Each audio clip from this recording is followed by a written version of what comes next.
ओम अज्ञानतिमिरान्धस्य ज्ञानाञ्जनशलाकया चक्षुरुन्मिलितं येन तस्मै श्रीगुरुवे नमः। वन्देऽहं श्रीगुरो श्रीयुत्पदकमलं श्रीगुरून् वैष्णवांश्च श्रीरूपं साग्रजातं सहगण रघुनाथान्वितं तं सजीवं साद्वैतं सावधूतं परिजनसहितं कृष्ण चैतन्यदेवं श्रीराधा कृष्णपादान् सहगण ललिता श्रीविशाखान्वितांश्च तमादिदेवं करुणानिधानं तमालवर्णं सुहितावतारम् अपार संसार समुद्र सेतुं भजामहे भागवत स्वरूपम्। हे देव हे दैत हे भुवनैक बंधो हे कृष्ण हे चपल हे करुणैक सिंधो हे नाथ हे रमण हे नयनाभिराम हा हा कदानुभवितासि पदं दृशोर्मे। श्री कृष्ण चैतन्य प्रभो नित्यानंद श्री अद्वैत गदाधर शिवसदी गौरभक्त वृंद। हरे कृष्ण कृष्ण कृष्ण हरे हरे, हरे राम राम राम हरे हरे। हरे कृष्णा। सर्वप्रथम अपने गुरुपाद पद्म ओम विष्णुपाद अष्टोत्तर शत श्री श्रीमद् भक्ति वेदांत माधव गोसाई महाराज के चरण कमलों में अनंत कोटि दंडवत प्रणाम ज्ञापन करता हूं।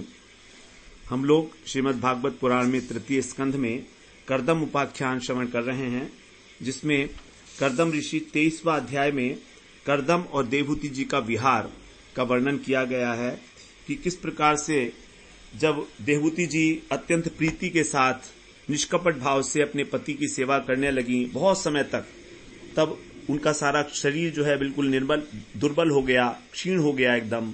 और जब कर्दम जी अपनी तपस्या से निवृत्त हुए, उन्होंने जब देखा कि इस प्रकार से देवहूति जी उनकी तपस्या कर रही हैं, तब वो अत्यंत प्रसन्न हुए और उन्होंने कहा कि जितनी भी मैंने विभूतियां प्राप्त की हैं अपने योग बल से, विद्या से, वो सब उस सब के ऊपर तुम्हारा अधिकार है, आज से तुम अब सिद्ध हो गई हो।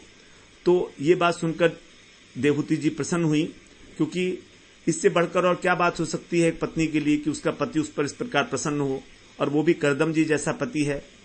तो यही वास्तव में जो है पत्नी के लिए है कि जब पति हमारा सदपति है, तो तब देवहूति जी को थोड़ी लज्जा आई और उन्होंने प्रेम भरी चितवन से देखा, मुस्कुराई थोड़ी और प्रणय से विह्वल हो गई और कहती है, महाराज आप मुझे पति के रूप में मिल गए हो, बस अब कुछ बाकी नहीं, लेकिन जिस उद्देश्य से आपने विवाह किया है वो भी तो पूरा होना चाहिए।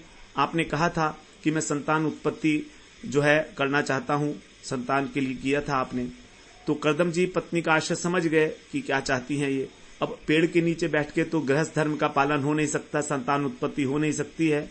तो कर्दम जी ने एक ऐसा मकान बनाया जो पानी पे भी चले, धरती पे भी चले, आकाश में भी उड़े, कामनाओं से, इच्छा से अनुसार विमान चले। उन्होंने किसी यंत्र से नहीं बनाया, मन की इच्छा से चलने वाला विमान। इस प्रकार से अपने योग बल के द्वारा, जहां सारी संपत्तियां, ऐश्वर्य, वैभव सब कुछ उपलब्ध था, और वहां पर स्थान स्थान पर अलग अलग कक्ष थे जो सुंदर सुसज्जित, एकदम ऑल फर्निश्ड, बिल्कुल विद द लेटेस्ट थिंग्स। हर एक ऋतु की वहां पर जो है उस ऋतु के अनुसार ही वहां पर जो है एक से ऋतु रहती थी हमेशा सुंदर, कभी कोई कष्ट नहीं होता था शरीर को। विश्राम का, विहार का, क्रीड़ा करने के स्थल सब अलग अलग थे, सभी ऋतुओं में सुख देने वाला था, सर्दी गर्मी का कोई वहां पर प्रभाव नहीं पड़ता था।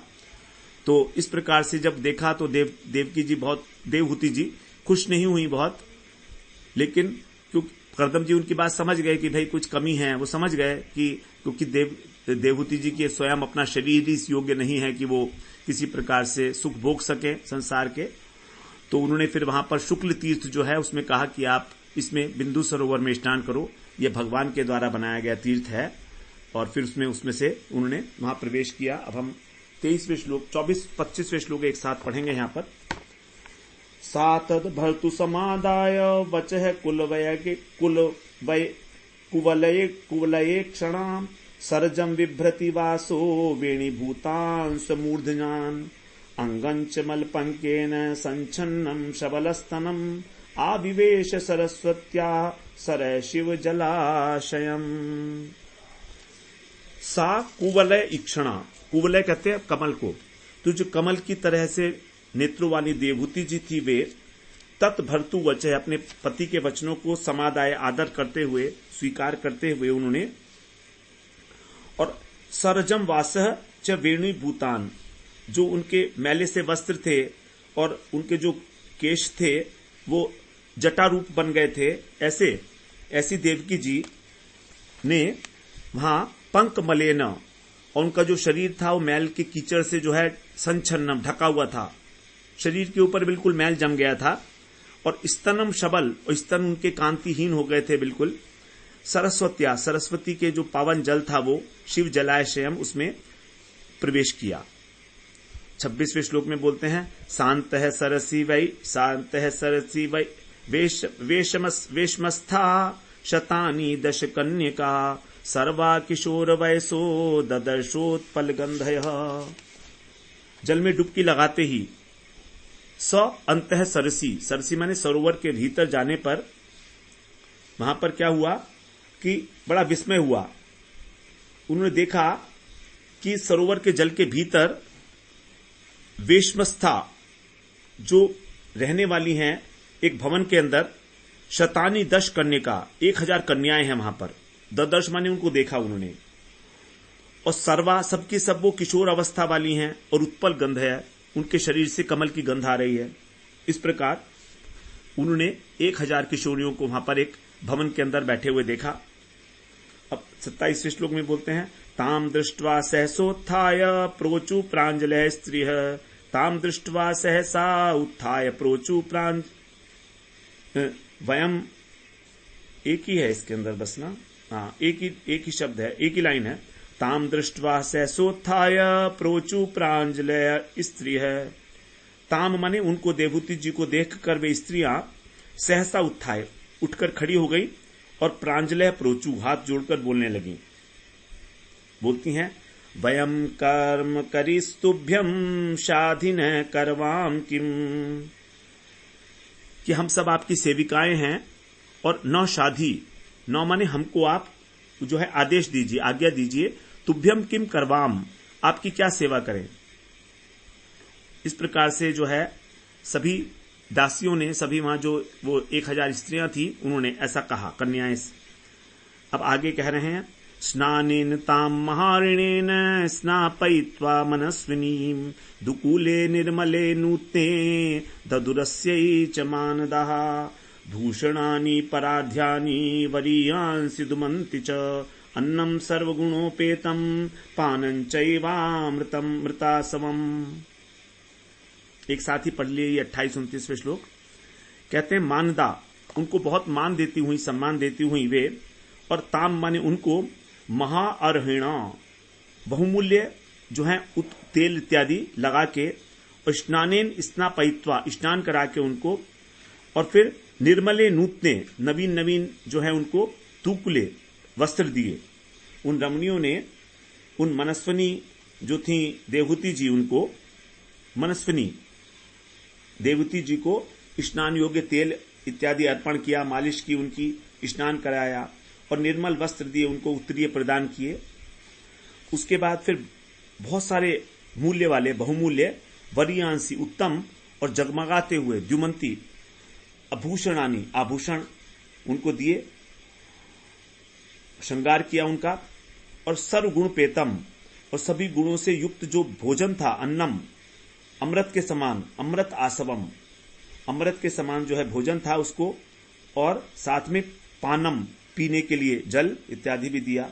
तो जो 4 प्रकार का भोजन होता है हमारा, चर्व्य, चूष्य, लेह्य और पेय, चतुर्विधम, चबाने वाला, चूसने वाला, चाटने वाला और पीने वाला, इस प्रकार के विविध प्रकार के जो स्वादिष्ट भोजन है और पीने के लिए अमृत के समान स्वादिष्ट आसव, ये सब उन्हें प्रदान किए सरोवर में स्नान करते समय जब वो गई अंदर। तो अब 30 और 31 को एक साथ पढ़ेंगे। 30, 31, 32, 33 इसके अंदर भी सारा जो है वर्णन है, किस प्रकार से उनका श्रृंगार किया गया है।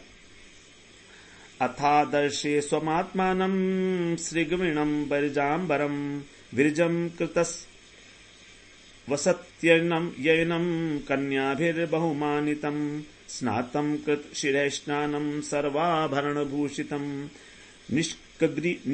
निष्कग्रीवं वलैनं कूजत काञ्चननूपुरं शोण्योर्ध्यस्तया काञ्च्या काञ्चन्या बहुरत्नया हारेण च महार्णेन रुचकेन च भूषितं सुदता शुभ्रवा श्लक्षण स्निग्धा पंगेन चक्षुषा पद्मकोश स्पृधा नीलैर अलकैश्च लसन्मुखम्। 30, 31, 32, 33 यहां पर कह रहे हैं अथ माने उसके बाद उन्होंने, आदर्श का मतलब होता है दर्पण, दर्पण में उन्होंने अपने आप को देखा, स्व आत्मानम। और क्या देखा उन्होंने कि उन्होंने पुष्पमाला पहनी हुई है, निर्मल वस्त्र पहने हुए हैं, विरज अंबरम, और निर्मल शरीर है उनका, और इस प्रकार से उन कन्याओं ने उनका बहुमानितम, बहुत सम्मानित करते हुए उनको कृतम स्वस्ति अयनम, मांगलिक श्रृंगार किया है। देवभूति जी जब देखने लगी प्रतिबिंब अपना, तो देखा कंठ में अनेक अनेक प्रकार के फूलों की सुंदर मालाएं हैं, श्वेत वस्त्र धारण किए हैं, शरीर कांतिमान हो गया है, और उस सुंदरी ने बहुत अधिक सम्मान किया और उनका श्रृंगार किया है। और उसके बाद कहती हैं उन्होंने ये भी अनुभव किया कि उपटन के द्वारा उनका शरीर जो है साफ सुथरा हो गया है। कृत शिर स्नानम, सिर धोकर स्नान करने के कारण, सर्व आभरण भूषितम, और अंग प्रत्यंग को आभूषणों से सुसज्जित किया गया है।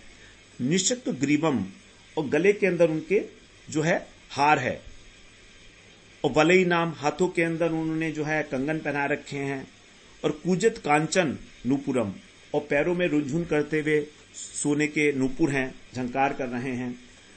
आगे बताएं कि शोणियों अधस्तया बहुरत्नया, और नितंब के नीचे तक जो पहुंचने वाली है वो करघनी पहने हुए हैं उन्होंने। कमर के ऊपर एक रत्नों से जड़ी हुई जो है कंचनमयी करघनी है। कंठ के अंदर उनके बहुमूल्य हार है, और उनकी जो देह है, उनका जो शरीर है, वो अनेक प्रकार के अंगराग से सुशोभित हो रहा है।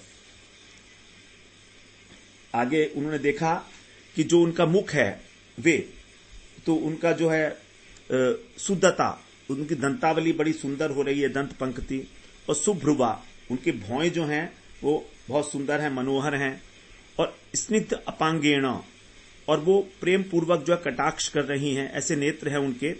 और पद्मकोश स्पृधा, पद्मकोश का मतलब है जो कमल की कली है, तो उसके समान उनकी काली काली अलके, उससे घिरा हुआ जो उनका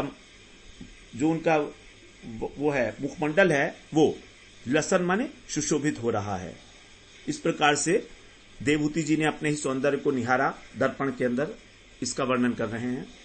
अब 34वें श्लोक में बोलते हैं, यदा सस्मार ऋषभ ऋषीणाम दयितम पतिम तत्र चास्ते स स्त्रीभिर्यत्रास्ते स प्रजापति। जब ऋषियों में जो श्रेष्ठ हैं दयितम पति, अपने प्रिय पति को उन्होंने सस्मार स्मरण किया, तो उन्होंने देखा कि सह स्त्री भी स्त्रियों के साथ तत्र च आस्ते, वो तो वहीं पर ही बैठे हुए हैं वैसे ही, और जो परिचारिकाएं हैं वो उनको घेरे हुए हैं।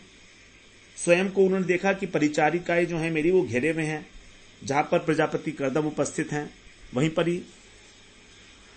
35वें श्लोक में बोलते हैं, भर्तु पुरस्तदा तादात्मानम स्त्री सहस्रवतम तदा निशाम्य तद्योग गतिम संशयम प्रत्यपद्यत।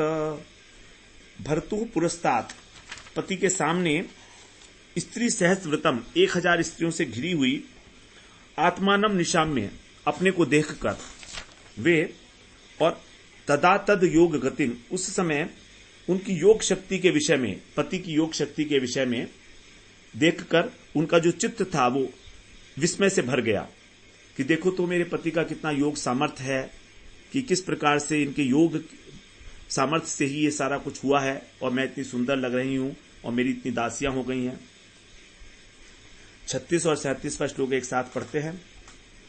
सताम कृतमल स्नानाम विभ्रजान्तिम पूर्ववत आत्मनो विभ्रतिम रूपम संवीत रुचिरस्तनीम विद्याधरी सहस्त्रेण सेव्यमानां सुवाससं जात भावो विमानम तदा रोहयदमित्रहन।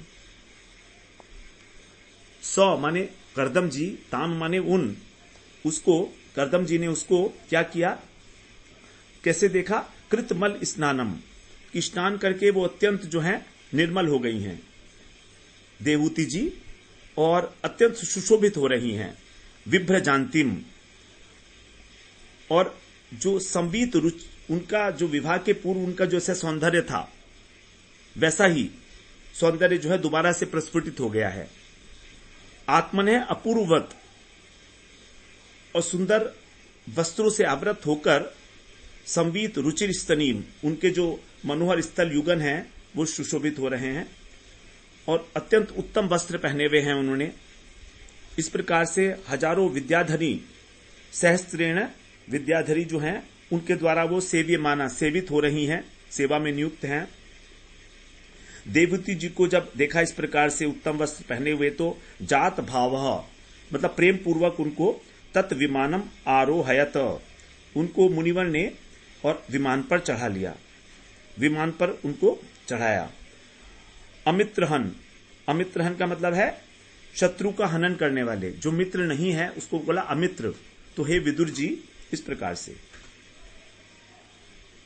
38वें श्लोक में बोलते हैं, तस्मिन् लुप्त महिमा प्रिययानुरक्तो विद्याधरीभिरुपचीर्ण वपुर्विमाने बभ्राज उत्कच कुमुद गणवान पीव्यस ताराभिराव्रत इवोडुपतिर्नभस्थ।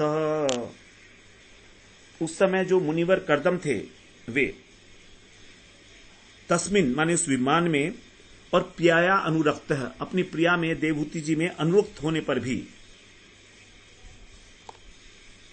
वो अनुरक्त हो गए अपनी प्रिया में, लेकिन ऐसा होने पर भी अलुप्त महिमा, उनका जो महिमा थी, उनका जो प्रभाव था वो लुप्त नहीं हुआ। इस प्रकार की उनकी योग साधना थी, किसी अंश में उनकी महिमा कम नहीं हुई, जबकि वो अपनी प्रिया के अंदर अनुरक्त हो गए थे। तो भी विद्याधरी भी और विद्याधरियों द्वारा उपचीर्ण वपु, शारीरिक सेवा किए जाने पर भी, और जो कुमुदनी की माला पहरे हुए थी वे देवहूति जी कैसे जो है विराजमान हुई, तारा भी आवृत नभस्थ उड़ुपति, जैसे आकाश के अंदर तारा जो है, आकाश जो है वो चंद्रमा जो है आकाश में तारों के द्वारा जो आवृत है, उस प्रकार से। तो विमान में कर्दम मुनि और देवहूति दोनों ही विद्याधरियों के द्वारा सेवित होकर इस प्रकार सुशोभित हो रहे थे, मानो आकाश में जो तारों से परिवेष्टित रात्रि है उसमें कुमुदनी को प्रकाश करने वाला नक्षपत्री चंद्रमा हो। इस प्रकार से उनकी शोभा हो रही थी दोनों की। उडुपति बोलते हैं चंद्रमा को।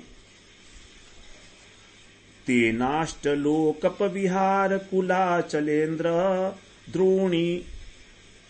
द्रोणीषु नंग सख मारुत सौभगासु सिद्धैरनुतो दुधुनिपात शिव स्वनासु रेमे चिरम धनदवल ललनावरूथी।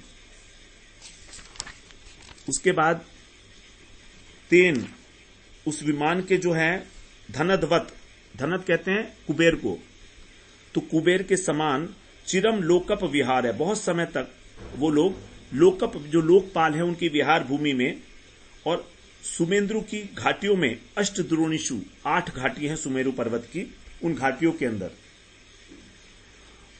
जो कैसी हैं, अनंग सख, जो अनंग के जो सुख है, अनंग का काम का जो सुख है, उसको काम का जो मित्र है, मारुत सौभागासु सुखद वायु है, काम भाव को वर्धन करने वाली जो मृदु मंद और सुगंधित वायु चल रही है ऐसी, और स्वर्ग की जो नदी है मंदाकिनी, उसके स्वर्ग से गिरने से दद्यु निपात जो मंगलमय शब्द हो रहा है, शिव स्वनासु।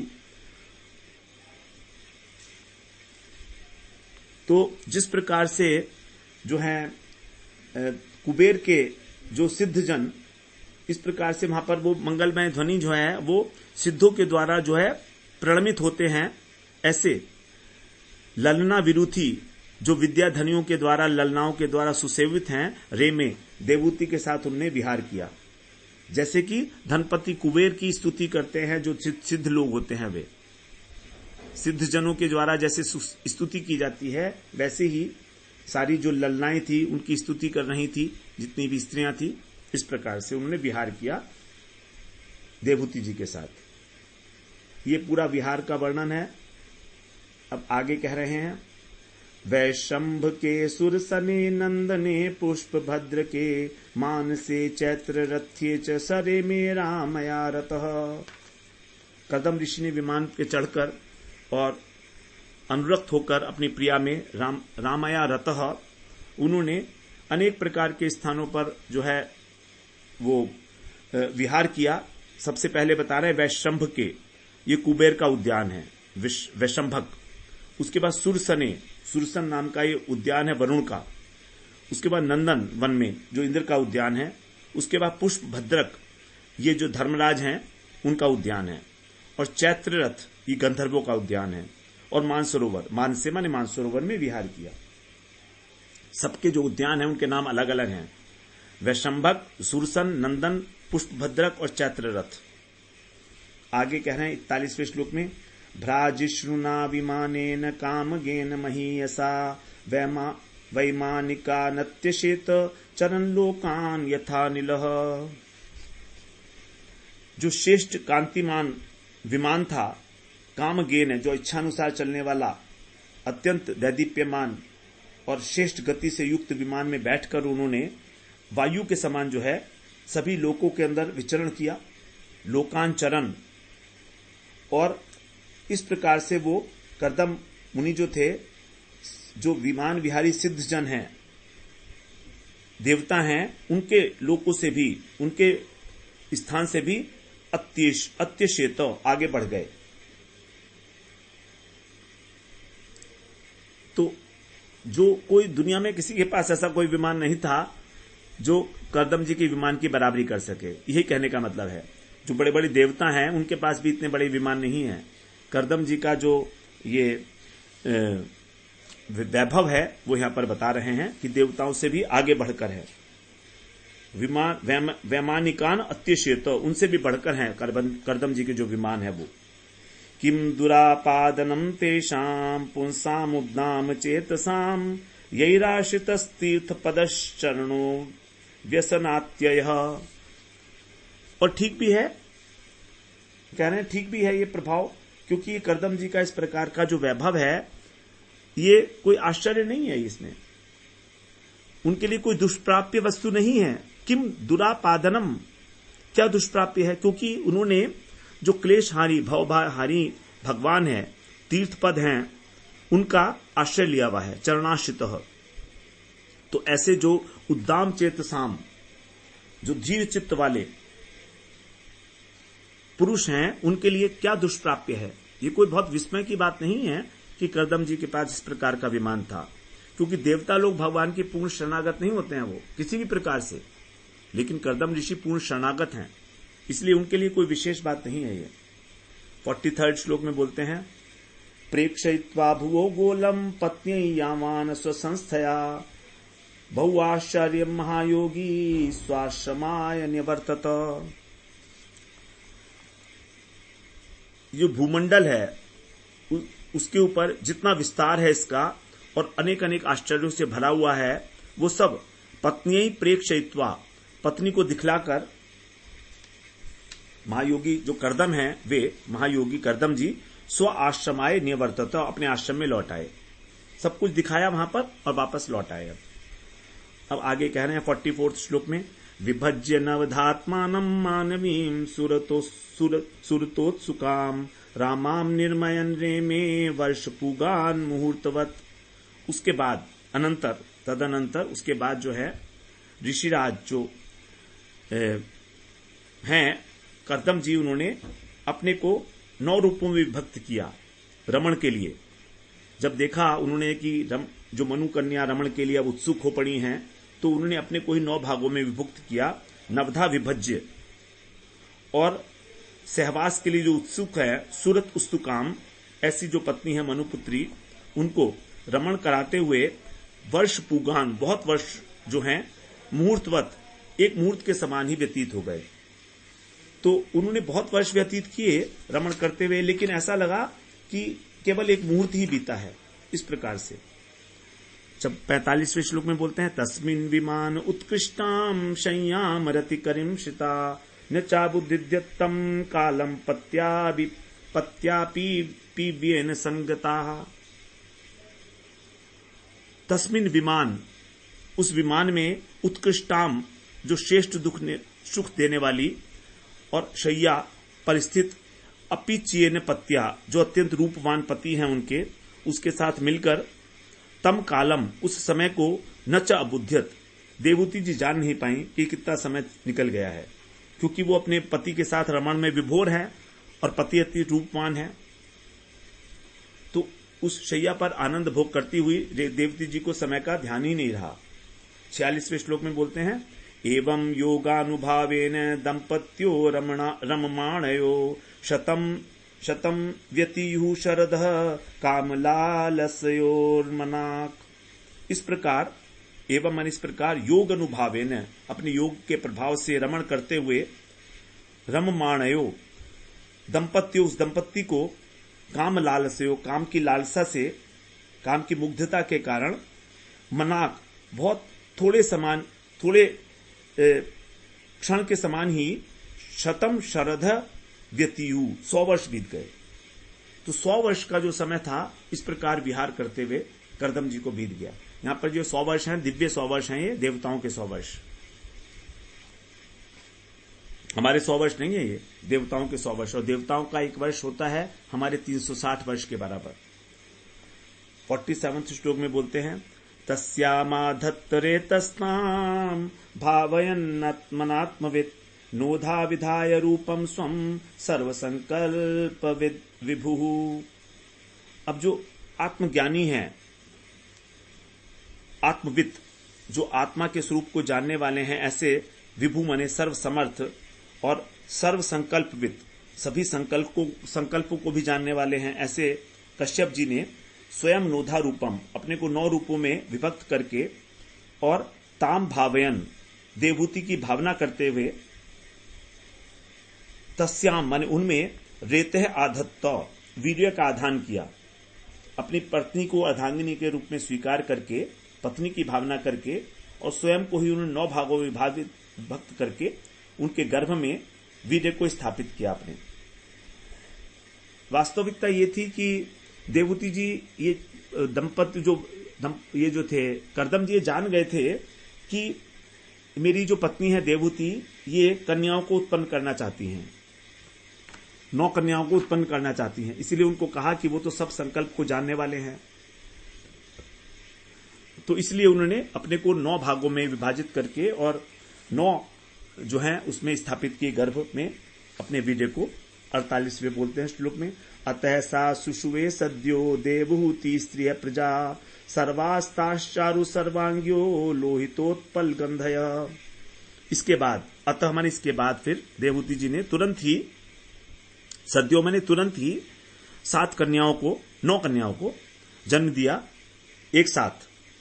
और वे सब की सब कैसी थी? चारु सर्वांग्य, सर्वांग सुंदरी थी, और लोहित उत्पल, लाल कमल के समान। उत्पल माने कमल, लोहित माने लाल रंग का, और गंधय, उनके जो अंग थे उसमें से लाल कमल की सुगंध निकल रही थी, जो उनकी पुत्रियां थी उसमें से।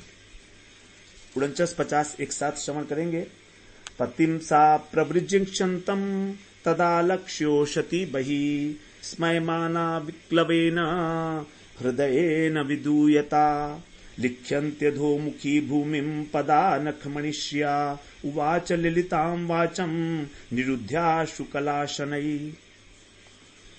जो उषती सता, जो अत्यंत शुद्ध चरित्र वाली सती हैं, उस समय तदा पतिम, उस पति को, और जब वो प्रवृज्यशंतम, संन्यास लेने के लिए तत्पर हो गए, ऐसा उनको आलक्ष्य माने लक्षित करके, और व्याकुल हो गई, विक्लवे न, व्याकुल हो गई, क्योंकि उन्होंने कहा था कि मैं संतान उत्पत्ति के बाद जो है चला जाऊंगा संन्यास लेकर।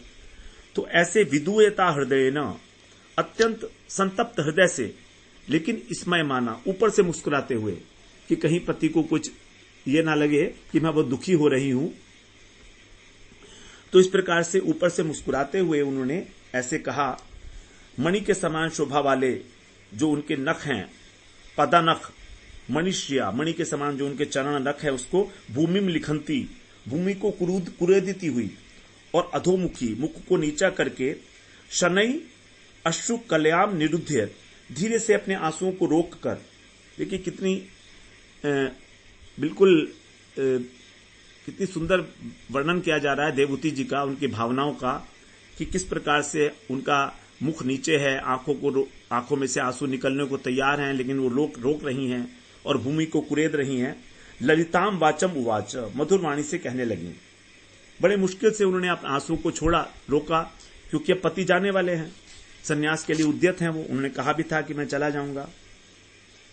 अब आगे कहते हैं, देवहूति रूपाच सर्वं तद भगवान मह्यम उपोवाह प्रतिश्रुतम अथापि मे प्रपन्नाया अभयम दातुमहंसी दातुमहर्षि। देवहूति जी ने कहा, हे स्वामिन, विवाह के समय आपने जो प्रतिज्ञा की थी मुझसे, मह्यम माने मुझसे, प्रतिश्रुतम, वो सब पूरी हो गई हैं। तत्सर्वम उपोवाहा, वो पूरी हो गई हैं। फिर भी, अथापि माने फिर भी, मैं प्रपन्नाया, मैं आपकी शरणागत हूं, तो आप मुझे अभय प्रदान करिए। अभय दातुम अर्हसि, आप इस योग्य हैं कि आप मुझे अभय प्रदान करें। आगे बोलती है, ब्रह्मन् दुहितृभिस्तुभ्यं विमृग्यापतयः समा कश्चितस्यान्मेषु विशोकाय त्वयि प्रव्रजिते वनम। हे ब्रह्मन, दुहित्री भी तुभ्यम, पुत्रियों के साथ आपको, समापतय, उनके समान पति, विमृग्या, ढूंढना चाहिए। अब आप तो तपस्या के लिए जा रहे हैं, वनम प्रव्रजिते, अब वन में संन्यास ले लेंगे आप जाकर, तो आपकी जो कन्याएं हैं ये भी अपने अपने योग्य पति को ढूंढ लेंगी सब लोग। तो हे देव, मेरे को शोक रहित करने के लिए एक पुत्र तो होना चाहिए ना। मैं विशोकाय स्यात्, कोई तो होना चाहिए। कश्चित माने कोई तो हो जो मेरा शोक को दूर करेगा। ये तो सब अपने अपने पतियों के घर चली जाएंगी, लड़कियां हैं, तो मेरा क्या होगा। तो 53rd श्लोक में बोल रहे हैं, 53वें श्लोक में, एतावतालम कालेन व्यतिक्रांतेन मे प्रभो इंद्रियार्थ प्रसंगेन परित्यक्त परात्मनः। हे प्रभु, मेरा अब तक का जो समय था, एतावत, ये मेरा जितना भी समय था, इतना अलम कालेन, पर्याप्त समय था मेरे पास, लेकिन मैं भगवान को भूल गई। परात्मन है परित्यक्त, भगवान से मैं विमुख हो गई, परमात्मा से। और मैंने इंद्रियों के प्रयोजन को पूरा करने के लिए, इंद्रियार्थ, इंद्रियों को सुखी करने के लिए मैंने इस संसार में प्रेम किया, और सारा का सारा मेरा समय जो है व्यतीत हो गया इंद्रियों का प्रयोजन सिद्ध करने में ही। इंद्रियों के सुख में आसक्त होकर मैंने आपसे प्रेम किया, तो नहीं, ये तो पहले वाले में, इंद्रियों को सुख भोगने में मेरा जो समय था वो सारा व्यर्थ बीत गया, और मैं भगवान का चिंतन तो कर ही नहीं पाई। 54th श्लोक में बोलते हैं, इंद्रियार्थेषु सज्जन्त्या प्रसंगस्त्वयि मे कृतः अजानन्त्या परम भावम तथाप्यस्त्वभयाय च मे। मैं इंद्रियों के जो सुख में अत्यंत आसक्त हो गई थी, सज्जन्त्या, आसक्त होकर, और मैंने आपके साथ, त्वयि माने आपके साथ मैंने अंग कृत है, मैंने आपके साथ प्रेम किया, सहवास किया, और आपके जो परम प्रभाव है अजानत्या, उसको मैं जान नहीं पाई कि आप कितने बड़े ब्रह्मविद हैं, आप परम वैराग्यशाली हैं। तथापि फिर भी मैं अभयाय अस्तु, फिर भी जो आप मुझे इस संसार में अभय प्रदान करें जिससे मेरी मुक्ति हो जाए। अभय का मतलब है मुक्ति। तो आप तो चले जाएंगे, वैराग्य है आपको, आप संन्यास लेकर आपको मुक्ति मिल जाएगी, लेकिन मेरा क्या होगा? मुझे किस प्रकार से मुक्ति मिलेगी, अभय पद मिलेगा? क्योंकि मैं तो एक साधारण स्त्री की भांति संसार में आसक्त होकर रह रही थी। 55वें श्लोक में बोलते हैं, संगो यह संस्रतेर हेतु सत्सु विहितो धिया स एव साधुषु कृतो निसंगत्वाय कल्पते। जो असत पुरुषों के साथ असत्सु अज्ञानवश जो आसक्ति होती है, संग, वो जन्म मरण का कारण है, संसार बंधन का कारण है। संस्रते हेतु, संसार का कारण क्या है? असत पुरुषों के साथ अत्यंत आसक्ति का होना।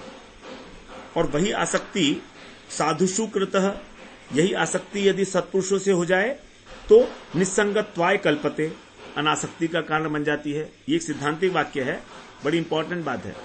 संग का अर्थ होता है आसक्ति। संग का अर्थ हिंदी में जो होता है साथ, लेकिन संस्कृत में इसका अर्थ होता है आसक्ति। तो कह रहे हैं कि जो असत पुरुष हैं उनका संग जो है वो तो हमारा संसार का हेतु है, लेकिन जो सत्पुरुष हैं उनके संग से तो हमारा कल्याण होना चाहिए। निहयत कर्म धर्माय न विरागाय कल्पते न तीर्थ पद सेवायै जीवन अपि मृतो ही सह। बड़ा महत्वपूर्ण सिद्धांतिक वाक्य है दोनों। 56वां तो और भी इंपॉर्टेंट है। कहती है, यह इस संसार में यदि कर्म धर्म के लिए नहीं है और वो धर्म से वैराग्य उत्पन्न नहीं होता, और वो धर्म करने से भी यदि तीर्थ पद भगवान के प्रति सेवा वासना उत्पन्न नहीं होती, तो ये सारा का सारा जीवन मरे हुए के समान है। बड़ी इंपॉर्टेंट बात कही गई है दोनों श्लोकों में देवहूति जी के द्वारा। वो कह रही है कि आप तो अनासक्त हैं, आप तो सत्पुरुष हैं, आप मुझ में, मेरी आसक्ति आप में हुई है, तो मेरा भी तो कल्याण होना चाहिए ना किसी प्रकार से। ऐसा कैसे हो सकता है मेरा कल्याण ना हो?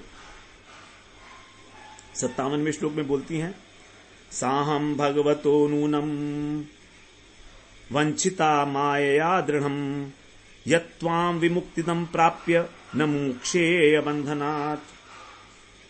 सो अहम, वह मैं, नूनम मन निश्चित रूप से, भगवतः मायया, भगवान की माया के द्वारा, दृढ़म वंचिता, अच्छी प्रकार से मैं वंचित हो गई हूं, ठग ली गई हूं, माया ने मुझे ठग लिया है। यत त्वा, जो आपसे मिलकर भी, विमुक्तदम, जो मोक्ष देने वाले हैं, प्राप्त करके भी, प्राप्य माने प्राप्त करके भी, बंधनात् न मुमुक्षेयो, मैंने इस बंधन से छूटने की इच्छा नहीं की।